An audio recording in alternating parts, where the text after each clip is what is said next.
Hello दोस्तों, जय मसीह की Bible story audio Hindi channel में आप सभी का स्वागत है। आज हम पवित्र शास्त्र बाइबल के एक नए ऑडियो स्टोरी से जानेंगे। पहला राजा की पुस्तक से एलिया होरेब पर्वत पर जाने के बारे में। हालेलुया। तब अहाब ने इज़राइल को एलिय्याह के सब काम विस्तार से बताए कि उसने सब नबियों को तलवार से किस प्रकार मार डाला। तब इज़राइल ने एलिय्याह के पास एक दूत के द्वारा कहला भेजा, यदि मैं कल इसी समय तक तेरा प्राण सा न कर डालूं तो देवताओं मेरे साथ वैसे ही वरन उससे भी अधिक करे। यह देख एलिय्याह अपना प्राण लेकर भागा और यहूदा के बेर्शेबा को पहुंचकर अपने सेवक को वहीं छोड़ दिया। परंतु वह शम जंगल में एक दिन के मार्ग पर जाकर एक झाऊ के पेड़ तले बैठ गया। वहां उसने यह कहकर अपनी मृत्यु मांगी, हे यहोवा, बस है, अब मेरा प्राण ले ले, क्योंकि मैं अपने पुरखों से अच्छा नहीं हूँ। वह झाऊ के पेड़ तले लौटकर सो गया और देखो, एक दूत ने उसे छूकर कहा, उठ खड़ा। उसने दृष्टि करके क्या देखा कि मेरे सिरहाने पत्थरों पर पकी हुई एक रोटी और एक सुहावनी पानी रखा है। तब उसने खाया पिया और फिर लेट गया। दूसरी बार यहोवा का दूत आया और से छूकर कहा, उठकर खा, क्योंकि तुझे बहुत लंबी यात्रा करनी है। तब उसने उठकर खाया पिया और उसी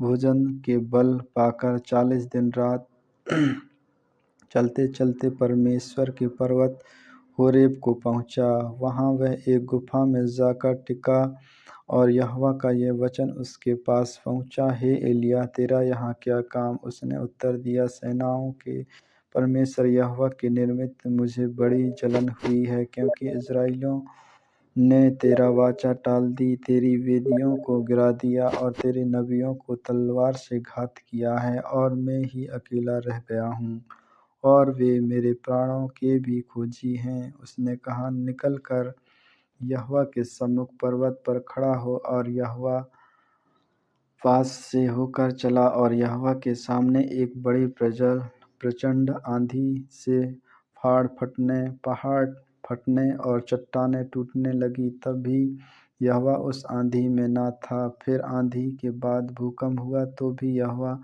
उस भूकंप में न था। फिर भूकंप के बाद आग दिखाई दी, तो भी यहोवा उस आग में न था। फिर आग के बाद एक दबा हुआ धीमा शब्द सुनाई दिया। यह सुनते ही एलिय्याह ने अपना मुंह चादर से ढांपा और बाहर जाकर गुफा के द्वार पर खड़ा हुआ। फिर एक शब्द उसे सुनाई दिया, हे एलिय्याह, तेरा यहाँ क्या काम? उसने कहा, मुझे सेनाओं के परमेश्वर यहोवा के निमित्त बड़ी जलन हुई, क्योंकि इस्राएलियों ने तेरी वाचा टाल दी और तेरी वेदियों को गिरा दिया है और तेरे नबियों को तलवार से घात किया है, और मैं ही अकेला रह गया हूँ और वे मेरे प्राणों के भी खोजी हैं। यहोवा ने उनसे कहा, लौटकर दमिश्क के जंगल में जा और वहाँ पहुँचकर आराम का राजा होने के लिए हज़ाएल का और इज़राइल के राजा होने की निमशी के पोते येहू का और अपने स्थान पर नबी होने के लिए अबलेम-होला के शापात का पुत्र एलीशा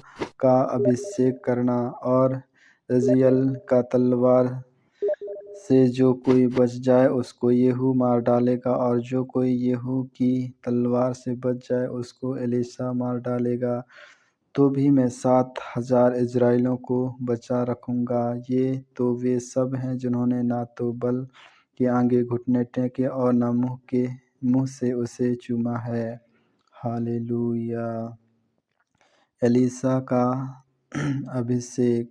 तब वहाँ से चल दिए और शापात का पुत्र एलीशा उसे मिला, जो 12 जोड़ी बैल अपने आगे किए हुए शम 12वीं के साथ होकर हल जोतता रहा था। उसके बाद जाकर एलिय्याह ने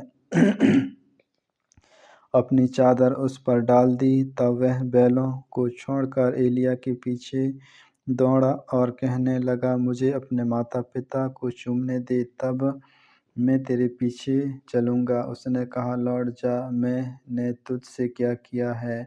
तब वह उसके पीछे से लौट गया और एक जोड़ी बैल लेकर बलि किए और बैलों का सामान जलाकर उनका मांस पका के अपने लोगों को दे दिया और उन्हें खाया। तब वह कमर बांधकर एलिय्याह के पीछे चला और उसकी सेवा टहल करने लगा। आमीन। आमीन। परमेश्वर इन वचनों को सुनने के द्वारा आप सबों को आशीष दे, आगे के और भी